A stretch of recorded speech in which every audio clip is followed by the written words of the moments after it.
हिंदी साहित्य में आज सुनेंगे नई कहानी आंदोलन की प्रसिद्ध लेखिका उषा प्रियमवदा की लिखी हुई कहानी कच्चे धागे।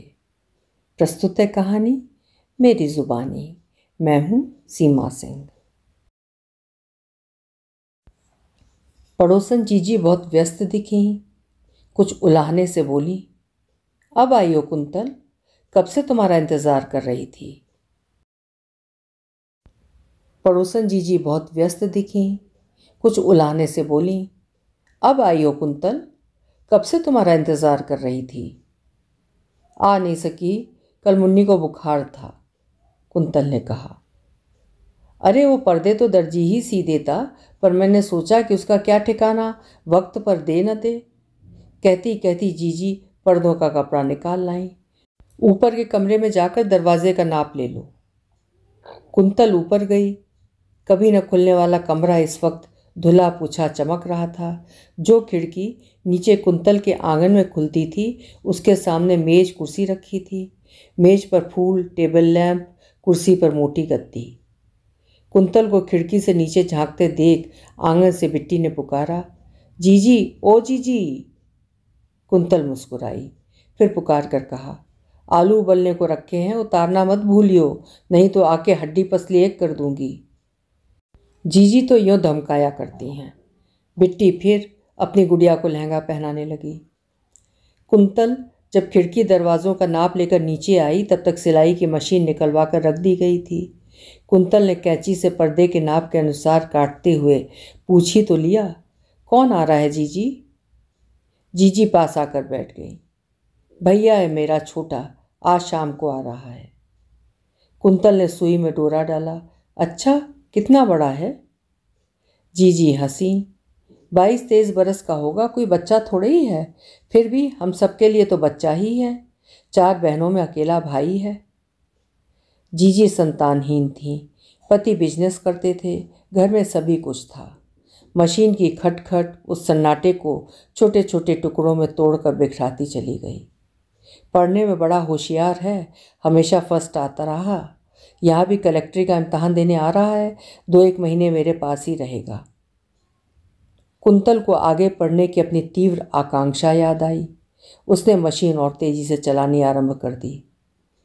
जीजी कहे जा रही थी, हाँ, और किसका है ये सब, उसी का तो है, पर मानता नहीं। कहता है कि पहले नौकरी फिर शादी। लाख कहती हूँ कि शादी कर लो, बहू आएगी, उसका भी भाग्य होगा। जीजी को कोई भूली बात याद आ गई। अरे कुंतल, तुम्हारी शादी का क्या हुआ। कुंतल शर्मा गई। दाहिने कंधे पर गिरा पल्ला खींचकर उसने सिर ढक लिया। अरे बताती क्यों नहीं, उमाचरण बाबू बातचीत कर रहे हैं या नहीं। क्या मालूम जीजी, कुंतल ने आंखें झुकाकर कहा। बड़ी किस्मत वाली होगी तुम्हारी सास, इतनी गुनी बहू किसे मिलती है। जीजी के कंठ में सच्ची प्रशंसा थी। कुंतल ने मुस्कुरा आए होंठ दबा लिए। उसने चटपट दोनों पर्दे सी दिए। उन्हें जीजी को देती हुई बोली, कुछ और काम हो तो कहिए। आज तो बस यही काम था बहना। जीजी प्रसन्न हो गई। फिर फुर्सत मिले तो बताना, इतनी बड़ी गृहस्थी में कुछ ना कुछ काम निकल ही आता है। कुंतल अपने घर आई तो पाया कि भाई बहन व मोहल्ले के बच्चे छत पर शोर मचा रहे हैं। उन्हें चुप करती हुई बोली, टिन्नू, जाकर बाहर गली में खेलो, खबरदार जो आज से कोई छत पर गया और शोर मचाया। सब बच्चों को गली से बाहर कर कुंतल ने मन में सोचा कि वो बेचारे तो पढ़ने को आए और यहाँ ये राक्षस पढ़ने न दें।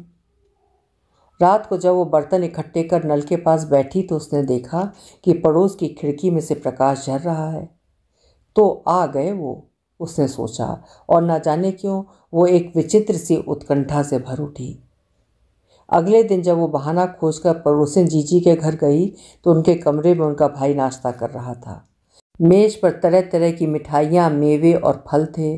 उस वक्त कुंतल सब कुछ भूलकर सोच उठी, अगर बिट्टी, मुन्नी और टिन्नू इन जीजी के घर पैदा हुए होते तो। ये कुंतल है, सिद्धार्थ हमारे पड़ोस में रहती है, मेरी बहुत मदद करती है। जीजी ने कहा, बैठो कुंतल, खड़ी क्यों हो। शर्माई सी नमस्ते कर कुंतल बैठ गई। कुछ देर नीचे फर्श की ओर देखती रही, फिर आंखें उठाकर सिद्धार्थ को देखा। गोरा रंग, चौड़ा माथा, घुंघराले बाल। बना देना, जीजी कह रही थी। कुंतल ने पूछा। मैं कह रही थी कि सिद्धार्थ को सेवई बहुत पसंद है, मुझे तो फुर्सत कहाँ है, नौकर भी सारे हरामखोर हैं, तुम बना देना। जीजी ने बात दोहरा दी। कुंतल ने कहा अच्छा, और चूल्हे पर चढ़ी दाल की याद कर उठ खड़ी हुई। अपने घर की टूटी दीमक खाई चौखट पर खड़े होकर उसने दरवाजे पर अवश्य हाथ टिका कर सब कुछ देखा। मकड़ी के जालों से भरे कई साल से न पुते हुए बरामदे की मटमैली बदरंगी दीवारें, 2 बल्लियों पर सधा हुआ खपरेल का छप्पर जहाँ कुंतल रसोई बनाती थी। चूल्हे में एक लकड़ी लगा दी गई थी। कुछ जूठे बर्तन भी अभी आंगन में टपकते नल के पास पड़े थे। नल बहुत दिनों से खराब हो गया था और हर वक्त टपका करता था। एक मैली किनारी उस पर बंधी हुई थी। कुंतल सांस साध कर रह गई। कुछ तीखा पैना सा दिल में दूर धंसता चला गया। एक पल वैसे ही खड़ी रही, फिर धीरे धीरे अंदर चली गई। कमरा अंधेरा था, उसमें रखे सामान की कुरूपता उसमें डूब गई थी। अलमारी में शीशा था। कुंतल के पैर उसी तरफ बढ़ गए। दोनों हाथ बढ़ाकर उठा लिया और अनजानी उत्सुकता से उस पर झुक गई। देखती रही, आंखें फाड़ फाड़ कर। फिर हाथ बढ़ाकर शीशा उलटकर अलमारी पर रख दिया। कुंतल ने शीशा उलटकर रख दिया था, आंखें पोंछ ली थीं और चूल्हे में फूंक मार रही थी। फूंक रही थी और बार बार आंखें पोंछती जा रही थी। फिर कई दिन बीते। कुंतल को कभी कभी सिद्धार्थ की एक झलक मिल जाती। यूँ लगता कि जैसे आंगन में इंद्रधनुष निकल आया है। सिद्धार्थ उसी तरह मोहक और अप्राप्य था। अगर कभी आमना सामना हो जाता तो नमस्ते कर देती, और कभी कभी बरामदे में, कभी छज्जे में आड़ में खड़ी रहती और देखती रहती। उस दिन उमाचरण आधी धोती पहने, आधी से बदन ढाके बरामदे में बैठे थे। कुंतल चौके में थी। मोहल्ले के गजाधर चाचा आए और उमाचरण के पास चारपाई पर बैठ गए। इधर उधर के बाद सदा की तरह बात कुंतल की शादी की छिड़ गई। कुंतल ने सिर झुका लिया और तरकारी चलाती रही। कोयले से छोटी छोटी नीली लपटें निकल रही थीं। पास बैठी 3 साल की मिन्नी ने एक दिया सलाई की तीली उसमें फेंक दी। भक्क से उजाला हुआ। लंबी सी लपट उठकर कढ़ाई से टकराई और बुझ गई। इधर उधर रखे बिखरे बर्तन एक लघु पल को चमके, फिर लपट के बुझने के साथ ही उन्होंने अपनी कालिमा फिर अपने में ओढ़ ली। बरामदे में कम पावर के बल्ब की उदास से सकती रोशनी थी, जिसके नीचे बैठकर कुंतल के भविष्य का नक्शा खींचा जा रहा था। चौके में भी एक रोशनी ऊपर थी, एक नीचे चूल्हे में। एक छोटी नन्ही सी लौ कुंतल के दिल में भी छिपी हुई थी, सिमटी सिकुड़ी, जो एक और सूने क्षणों में उसे प्रेरणा देती थी, आंखों में सपने बसा देती थी और साथ ही साथ उसे मिटा भी रही थी, घुला रही थी। एक तेज उज्ज्वल रोशनी ऊपर सिद्धार्थ के कमरे में भी थी, जो बंद खिड़की की दरारों से नीचे कुंतल के आंगन में झांका करती थी।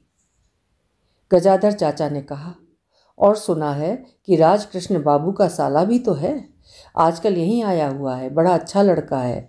वो लोग तो बड़े सुधारक बनते हैं, कहकर देखो उनसे।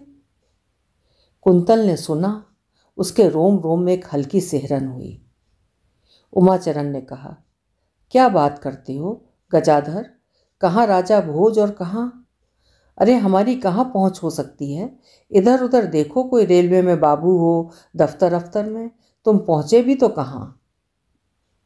गजाधर ने माथे पर बल लाकर कहा, बस हार गए भाई, बेटी की तकदीर भी तो है, क्या मालूम राजरानी ही होना लिखा हो, कौन जानता है। बालकिशन की लड़की को देखो कैसे राजघराने में गई है। पर उमाचरण मना करते रहे, नहीं भाई, हमसे ना होगा, तुम चाहो तो अपनी तरफ से कहो राजकिशन बाबू से। सबको खिला पिलाकर काम खत्म कर, मसाले के डिब्बे अलमारी में बंद कर, कुंतल सोने लेटी। ऊपर तारों की शीतल छां थी। दरवाजे पर बड़े से पीपल की पत्तियों में कभी कभी धीरे से सरसराहट होने लगती। आंगन में नल टपकता जा रहा था।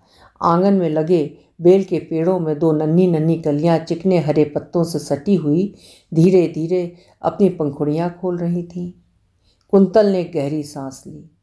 गजाधर चाचा के अपूर्व मिठास भरे शब्द कानों में गूंज गए। लड़की की तकदीर भी तो है राजरानी। उसके होठों पर एक नन्ही सी शर्माई मुस्कान आ गई और सपनीली आंखों पर पलक झुकाए। जब नौकर ने आकर कहा कि बहू जी ने बुलाया है तो कुंतल ने कुछ देर सोचा, फिर कहा, अच्छा, फुर्सत मिलते ही आऊंगी। वो देर तक खड़ी सोचती रही।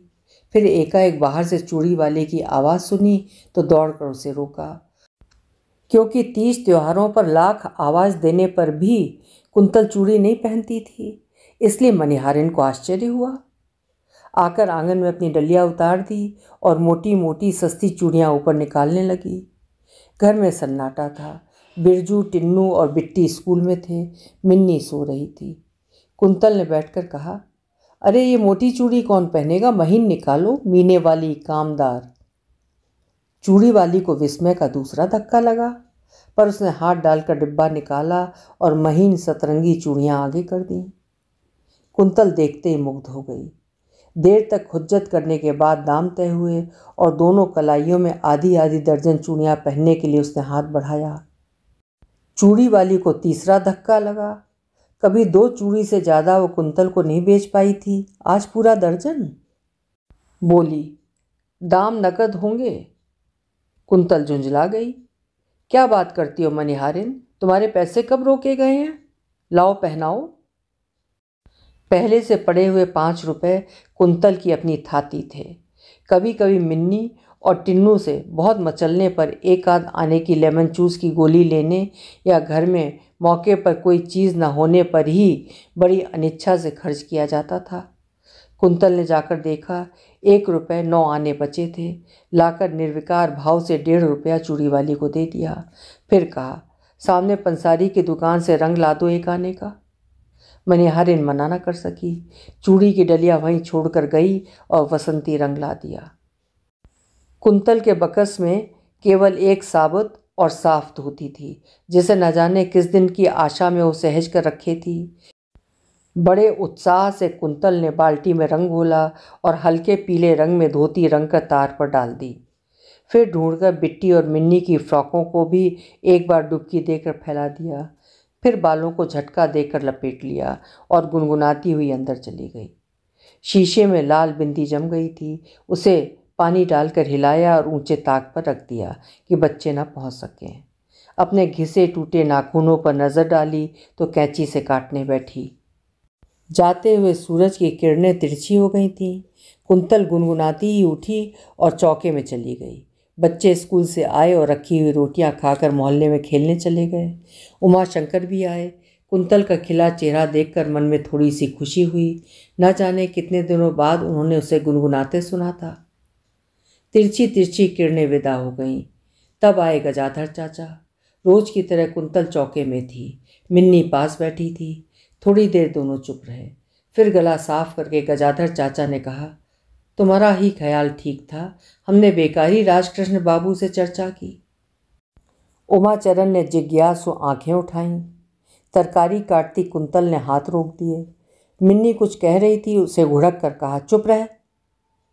चाचा बोले, राजकृष्ण बाबू ने कहा कि घर में बात करके जवाब देंगे। दोबारा गया तो उनकी घरवाली खुद ही सामने आ गई। बोली, अकेला भाई है हमारा 4 बहनों में, हमें और कुछ नहीं चाहिए। रुपया पैसा ईश्वर की कृपा से है। बस लड़की खूबसूरत हो, रंग साफ, नाक नक्शा सुंदर हो। वैसी लड़की हो तो हमें इनकार नहीं है, पर उमाचरण से माफ़ी मांग लीजिएगा, मजबूरी है। उमाचरण ने कड़वाहट से कहा, मैं तो पहले ही जानता था। हवा आई और तार पर पड़ी पीली धोती का एक छोर उड़कर जमीन पर आ गिरा। जब खूब देर में बिरजू, बिट्टी और टिन्नू खेल कर आए तो उन्होंने देखा बरामदे में मीने की सतरंगी चूड़ियों के तमाम छोटे छोटे टुकड़े बिखरे हुए हैं। किलक कर उन्होंने कहा, हाय जीजी, कैसी सुंदर चूड़ियां हैं, किसकी थीं, कैसे टूटी? पर घुटनों में मुंह छिपाए बैठी जीजी से कोई उत्तर नहीं मिला। अभी आप सुन रहे थे उषा प्रियमवदा जी की लिखी हुई एक हृदय स्पर्शी कहानी कच्चे धागे। आशा है कहानी आपको ज़रूर पसंद आई होगी। हिंदी का उत्कृष्ट साहित्य सुनते रहने के लिए मेरे चैनल्स को सब्सक्राइब करना ना भूलें।